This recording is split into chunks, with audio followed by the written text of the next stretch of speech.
พระคัมภีร์สำหรับหลานน้อยเสนอพระคำของพระเจ้าทรงสร้างทุกอย่างแม่นไผเป็นคนสร้างพวกเฮาพระคัมภีร์พระคำของพระเจ้าทรงบอกพวกเฮาว่าชนชาติของมนุษย์นั้นเริ่มมาจากไสตั้งแต่ก่อนพระเจ้าได้ทรงสร้างมนุษย์คนทำอิฐและทรงใส่ชื่อชายคนนั้นว่าอาดัมพระเจ้าได้ทรงสร้างอาดัมขึ้นจากขี้ฝุ่นดินเมื่อพระเจ้าทรงเป่าลมหายใจใส่อาดัมลาวก็มีชีวิตขึ้นมาทันทีลาวพบว่าตนเองอยู่ในสวนอันสวยงามที่เอิ้นว่าสวนเอเดนก่อนที่พระเจ้าจะทรงสร้างอาดัมและเอวาพระองค์ได้ทรงสร้างโลกอันสวยงามที่เต็มไปด้วยสิ่งวิเศษต่างๆพระเจ้าได้ทรงสร้างให้มีเนินภูมีธงหญ้าดอกไม้ที่มีกลิ่นหอมและต้นไม้สูงนกที่มีขนสีสดใสและตัวผึ้งที่ส่งเสียงห้องวือๆทรงสร้างป่าวานใหญ่และตัวหอยที่เลื่อยไปมาที่จริงแล้วพระเจ้าทรงสร้างให้มีทุกอย่างขึ้นมาหมดทุกอย่างเลยในตอนต้นก่อนพระเจ้าจะทรงสร้างทุกสิ่งในจักรวาลนี้แม่นบ่มีหยังนอกจากพระเจ้าเท่านั้นบ่มีผู้คนบ่มีสถานที่บ่มีสิ่งของบ่มีหยังเลยบ่มีแสงสว่างและบ่มีความมืดบ่มีตะเว้นขึ้นหรือตกบ่มีมื้อวานหรือมื้อนี้มีเพียงพระเจ้าผู้บ่มีจุดเริ่มต้นเท่านั้นและพระเจ้าก็ได้เฮ็ดบางอย่างในตอนต้นเดิมนั้นพระเจ้าได้ทรงสร้างฟ้าสวรรค์และแผ่นดินโลกที่บ่มีรูปร่างเถื่อความมืดได้ห่อหุ้มมหาสมุทรอันกว้างใหญ่แล้วพระเจ้าทรงสั่งว่าจงมีแสงสว่างเกิดขึ้นแล้วแสงสว่างก็เกิดขึ้นพระเจ้าทรงเอิ้นแสงสว่างนั้นว่ากลางเว้นและทรงเอิ้นความมืดนั้นว่ากลางคืนเมื่อคืนผ่านไปและมื้อเช้าตาวมานั่นแมนมื้อที่หนึ่งในมื้อที่สองพระเจ้าได้ทรงจัดสรรปันส่วนน้ำที่อยู่ใต้พื้นฟ้าคือทรงให้มีน้ำมหาสมุทรน้ำทะเลและในห้วยบึงในมื้อที่สามพระเจ้าทรงกล่าวว่าจงมีพื้นดินแห้งปรากฏขึ้นมาแล้วก็เป็นดังนั้นนอกนั้นพระเจ้ายังทรงสร้างให้มีหญ้าดอกไม้ฝุ่นไม้และต้นไม้ใหญ่แล้วก็เป็นไปตามนั้นเมื่อคืนผ่านไปมื้อเช้าตาวมานั่นแม่นมื้อที่สามแล้วพระเจ้าได้สร้างให้มีตะเว้นดวงเดือนและดวงดาวจำนวนหลายที่บ่มีไผสามารถนับได้หมดเมื่อคืนผ่านไปมื้อเช้าตาวมานั่นแม่นมื้อที่สี่สิ่งที่มีชีวิตในทะเลป่าและนกแม้นรายการต่อไปสำหรับการทรงสร้างของพระเจ้าในมื้อที่ห้าพระองค์ได้ทรงสร้างให้มีป่าขนาดใหญ่และป่าน้อยต่างๆทรงสร้างให้มีนกกระจอกเทพขายาวและนกน้อยบินไปมาอย่างมีความสุขพระเจ้าได้ทรงสร้างให้มีสัตว์น้ำทุกชนิดให้เต็มไปทั่วพื้นน้ำและนกทุกชนิดที่บินไปมาทั่วแผ่นดินทะเลและท้องฟ้าอากาศเมื่อคืนผ่านไปมื้อเช้าตาวมานั่นแม่นมื้อที่ห้าหลังจากนั้นพระเจ้าทรงกล่าวอีกครั้งพระองค์ทรงกล่าวทั่วแผ่นดินโลกจงเกิดมีสัตว์สาวาสิ่งต่างๆสัตว์ทุกชนิดทั้งจำพวกแมงไม้และสัตว์เลื้อยคลานก็เกิดขึ้นมีตัวสร้างใหญ่ที่เฮ็ดให้แผ่นดินสั่นไหวเมื่อมันย่างไปมาและมีตัวบีเวอร์ที่มันวุ่นเวียกอยู่ตลอดมีตัวลิงขี้ดื้อและตัวแค่เสืองซ่ามีตัวด้วงดุกดิกไปมาและตัวกระหอกโดดเต้นมีตัวจิราฟคอยาวที่อยู่เป็นฝูงและตัวแมวที่ห้องเมียวเมียวในวันนั้นพระเจ้าได้ทรงสร้างให้มีสัตว์ทุกชนิด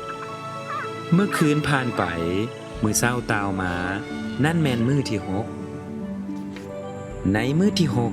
พระเจ้ายังได้เฮ็ดบางอย่างอีกบางอย่างที่พิเศษหลายทุกอย่างตอนนี้แม่นพร้อมแล้วสำหรับมนุษย์ในทงนามีข้าวและมีสัตว์ที่พร้อมรับใช้มนุษย์ที่พระองค์จะทรงสร้างและพระเจ้าก็กล่าวว่า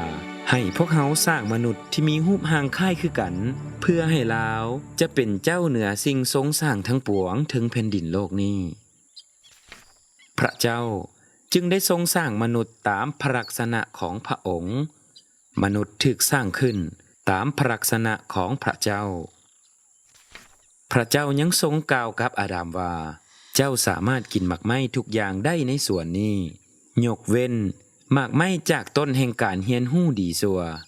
เพราะถ้าเจ้ากินหมากไม้จากต้นนั้นเมื่อใดเจ้าจะตายในเมื่อนั้น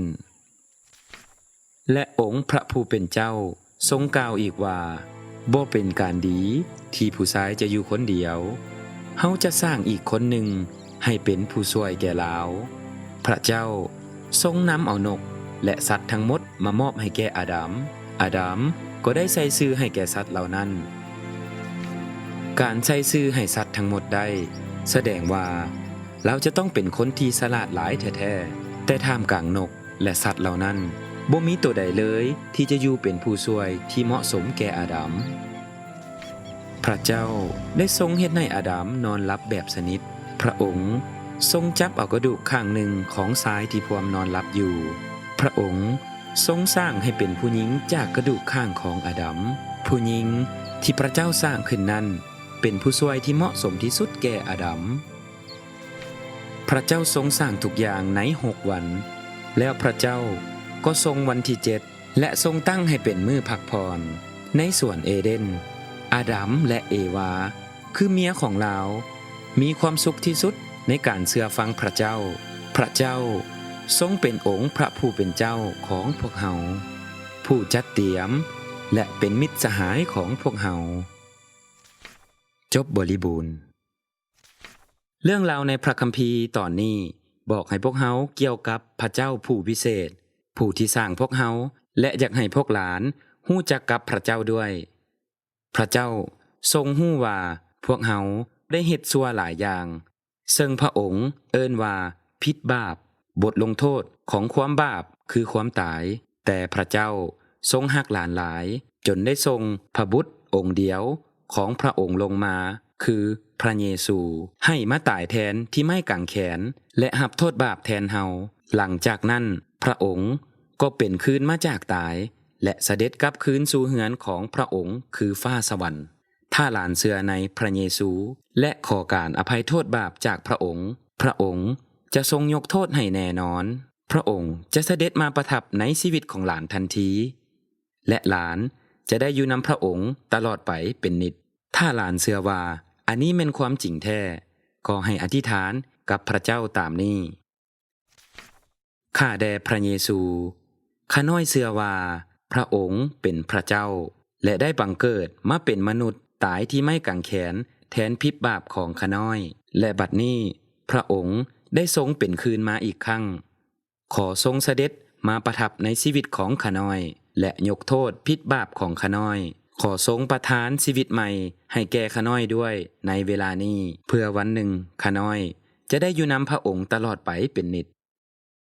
ขอทรงซอยข้าน้อยให้เชื่อฟังพระองค์และมีชีวิตเพื่อพระองค์เป็นลูกอาเมน